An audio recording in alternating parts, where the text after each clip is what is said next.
Hello students, क्या आप ये जो शख्स मेरे पीछे देख पा रहे हैं, जिनको आप यहाँ पे एक बुजुर्ग से शख्स हैं, इनको आप पहचानते हैं? अगर आप इनको पहचानते हैं तो बहुत अच्छी बात है, लेकिन अगर आप इनको नहीं पहचानते तो ये चिंताजनक विषय ज़रूर है। लेकिन अगर आप इनका नाम पढ़ पा रहे हैं ऊपर, तो आपको मालूम होगा कि मैं किन की बात करने वाली हूँ। नम्बी नारायणन स्टोरी। नम्बी नारायणन स्टोरी, ये बड़ी अनफॉर्चुनेट सी बात है कि इतने बड़े जीनियस को पहचानने के लिए, इतने जीनियस को जानने के लिए हमें याद आ रहा है कि नम्बी नारायणन कौन है, जब एक मूवी उनके ऊपर बनी है। रॉकेटरी करके एक मूवी बनी है जिसमें आपने देखा है द हॉट माधवन ने इनका रोल किया है, राइट। और प्रॉब्लम ये है कि क्योंकि रॉकेटरी में माधवन ने इनका रोल किया है, इस वजह से आज जो है ये वायरल हो रहे हैं और आज लोग इनकी स्टोरी जानना चाह रहे हैं। लेकिन इससे पहले कोई भी नहीं जानता था कि नम्बी नारायणन सर कौन थे। आप बड़े बड़े साइंटिस्ट के नाम जानते हैं, आपने बहुत बड़े बड़े साइंटिस्ट के नाम सुने हैं, आपने विक्रम साराभाई का नाम सुना है, आपने सीवी रमन का नाम सुना है, आपने और भी बड़े बड़े साइंटिस्ट का नाम सुना है, आपने एपीजे अब्दुल कलाम का नाम सुना है। लेकिन ये अनफॉर्चुनेट सा फैक्ट है कि आपने नम्बी नारायणन का नाम नहीं सुना था इससे पहले। और क्यों नहीं सुना था जानते हैं? क्योंकि नाम बहुत बड़ा होने के साथ साथ पेट्रियाटिज्म की भी एक बहुत बड़ी मिसाल थी, जिसकी कीमत इस नाम ने बहुत बड़ी चुकाई।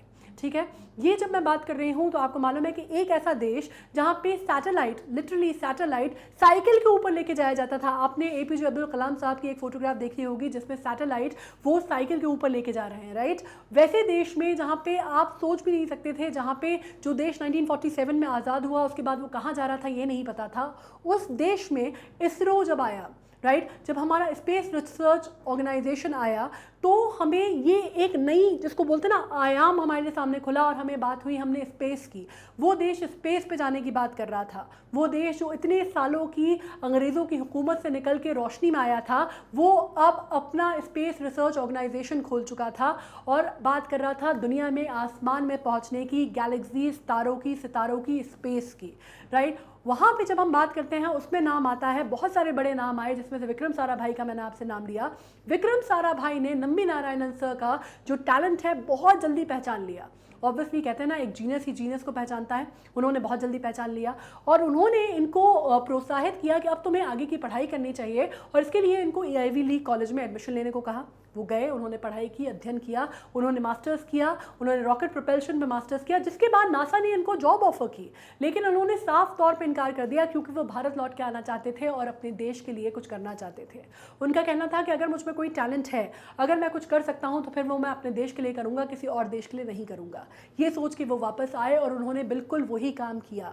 उन्होंने इसरो में, आप जानते हैं उनकी, अगर आप बात करते हैं उनकी अचीवमेंट की, तो उन्होंने विकास इंजन इसरो में उन्होंने स्थापित किया। विकास इंजन जो कि आज भी, जो आपके PSLV का लॉन्च व्हीकल है, उसमें इस्तेमाल किया जाता है। अगर आप उसको चाहें तो आप गूगल करके देख सकते हैं, वो उपलब्धि उनके नाम पे है। उसके अलावा बहुत सारी उपलब्धियां उनके नाम पे हैं। उनको ये मालूम था कि जब आप इंसानों को चांद पे और सितारों पे भेजने की बात करते हैं, तो ये बात की गई कि भाई, उनको मालूम था कि कहीं ना कहीं लिक्विड इंजन का या लिक्विड फ्यूल की बात करने की बहुत ज़रूरत थी, लिक्विड फ्यूल इंजन की बात करने की बहुत ज़रूरत थी। ठीक है, उनको ये मालूम था कि उनको नई टेक्नोलॉजीज़ लाने की ज़रूरत थी, और जो स्पीड से, जिस स्पीड से स्पेस रिसर्च में प्रोग्राम चल रहे थे, स्पेस रिसर्च प्रोग्राम्स इंडिया में इसरो में चल रहे थे, कहीं ना कहीं जो बाकी बड़ी कंट्रीज़ थी, जो कि बाकी बड़ी अपने आप को बहुत बड़ा सुपर पावर मानती थी, चाहे वो अमेरिका हो, चाहे वो दूसरी कंट्रीज़ हो, वो कहीं ना कहीं सकते में आ गई। उनको कहीं ना कहीं, वो आप कह सकते हैं, एक लाइट ऑफ इनसिक्योरिटी उनके अंदर आ गई।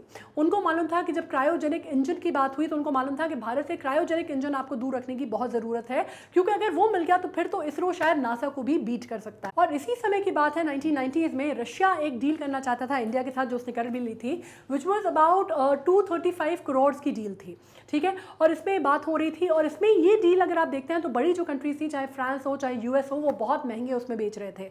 ओके, मतलब कई कई गुना ज़्यादा, कोई 600 करोड़ में, कोई 900 करोड़ में, एंड स्टफ लाइक दैट। लेकिन आप ये, इससे भी ये बात समझ में आती है कि इसरो उस ज़माने में भी, 1990s में भी कंपीट करने की, उस पर था, कंपीट करने की काबिलियत रखता था बड़ी बड़ी ऑर्गेनाइजेशन, बड़ी बड़ी स्पेस ऑर्गेनाइजेशन से।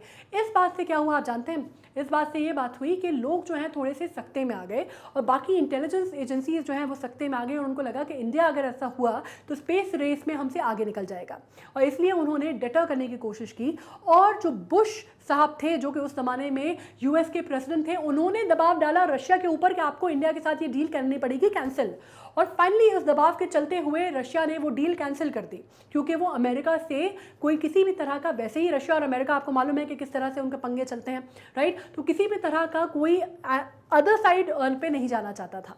ये डील कैंसिल हो गई, लेकिन फिर भी इंडियंस वर वेरी होपफुल और ये बात तय हुई कि भाई 1999 तक हम जो है अपना क्रायोजेनिक इंजन बना लेंगे। लेकिन कहानी में ट्विस्ट आया और ये आया कि इसके बाद चालू होती है कॉन्स्पिरेसी और ये बात आती है कि आप टेरर और कॉन्स्पिरेसी की बातें जो थी वो होना चालू होती हैं। 1994 में क्या होता है कि एक लेडी, त्रिवनंतपुरम की लेडी, एक रशीदा नाम था उनका शायद, वो मालदीव्स में पकड़ाती है 1994 में और उनके पास कुछ रॉकेट के ब्लूप्रिंट होते हैं और वो कहा जाता है कि ये जो रॉकेट के ब्लूप्रिंट हैं वो पाकिस्तान को, जो कि आपको मालूम है कि हमारा दुश्मन देश है, उसको देने वाली थी और जो सेंसिटिव इन्फॉर्मेशन है देश की वो लीक कर रही थी।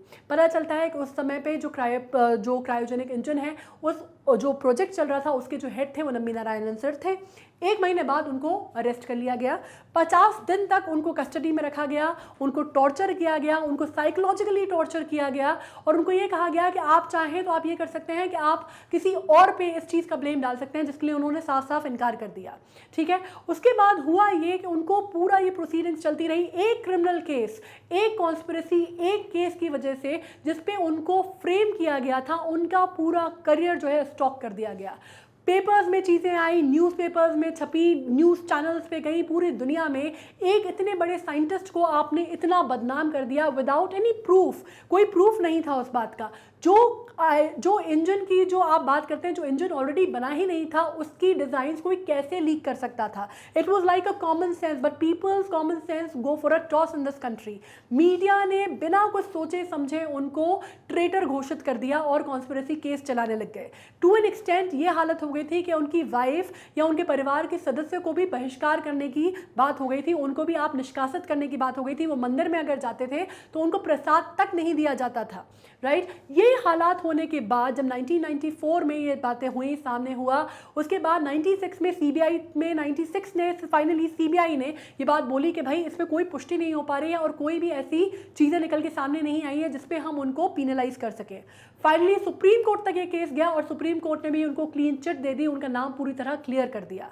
लेकिन बावजूद इसके एक टैग, एक ट्रेटर का ठप्पा एक बड़े जीनियस साइंटिस्ट के ऊपर लग गया था और जिसने उनकी पूरी की पूरी पहचान को आप कह सकते हैं कलंकित कर दिया। और इससे सिर्फ ये नहीं हुआ था कि सिर्फ उनके ऊपर लगा था, ये एक पूरी कंट्री के ऊपर लगा था, क्योंकि हमने खुद अपने हाथ से अपनी प्रोग्रेस जो है 15 साल आगे ढकेल दी, पीछे ढकेल दी। मतलब जो क्रायोजेनिक इंजन हम 1999 में ला सकते थे उसको आने में 15 साल लगे। और आपको मालूम है क्या, इसमें एक बहुत वरिष्ठ पत्रकार थे, उन्होंने बात कही भी कि आज जो हिंदुस्तान के दुश्मन होंगे वो बहुत खुश होंगे, क्योंकि हमने अपने हाथ से अपने देश के इतने बड़े साइंटिस्ट को, हमने इतनी बड़े पावर को अपने हाथ के हमने खुद जो है बर्बाद कर दिया पूरी तरह। राइट, तो आप सोचिए कि एक ट्रेटर, एक कॉन्स्पिरेसी, इतनी सी घटना ने एक पूरे साइंटिस्ट के इतने बड़े करियर को, इतनी सारी चीज़ों को, भारत की उपलब्धियों को, सबको नलिफाई करने के लिए काफ़ी था। और ये करने के पीछे जो हाथ थे वो फॉरेन या विदेशी ताकतों का था। हम आज की डेट में कोई भी चीज़ होती है तो बोलते हैं विदेशी ताकतों का हाथ था, लेकिन यहाँ पे था। और आप इसमें कह सकते हैं क्योंकि नम्मी नारायणन सर का इंटरव्यू लिया गया और उन्होंने जब ये बात बोली, उन्होंने कहा कि अगर विकास इंजन की बात है, अगर मैं विकास इंजन किसी से शेयर करना चाहता था तो वो तो इतनी कॉमन है जैसे कोई बैगन की रेसिपी हो, तो मैं वो क्यों करूँगा? या अगर क्रायोजेनिक इंजन की बात हो रही है तो वो इंजन की टेक्नोलॉजी तो अभी आई नहीं है, वो मैं कैसे कर सकता हूँ? या उनसे पूछा गया कि क्या सेंट्रल इंटेलिजेंस एजेंसी का इसमें कोई हाथ था? उन्होंने कहा इसमें बहुत सारे लोगों का हाथ था, मैं किसी एक का नाम नहीं लूँगा, लेकिन इसमें फॉरेन जो ताकतें थी उनका हाथ था और वो ये काम रोकना चाहते थे, वो इंडिया की एडवांसमेंट को हॉल्ट करना चाहते थे और वो इसमें कामयाब भी हो गए। क्या आपने सोचा है कि विक्रम साराभाई की डेथ कैसे हुई? अगर आपको नहीं पता तो एक बार गूगल करके देखिए और आपको समझ में आएगा कि बाहर की जो ताकतें हैं वो इंडिया की इसरो को या हमारी जो साइंटिफिक एडवांसमेंट है उसको रोकने के लिए कितना ज़्यादा मेहनत करती हैं। और हम सब ये सब काम करके और ये कॉन्स्पिरेसी मान के और कॉन्स्पिरेसी में विश्वास करके अपना कितना बड़ा नुकसान करते हैं।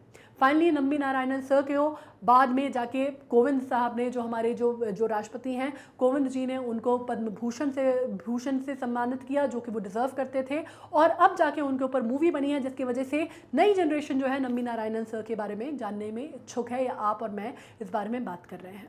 राइट, अब इसके साथ मैं एंड करती हूँ। अगर आपको ये वीडियो अच्छा लगा, do share the story, it deserves to be shared.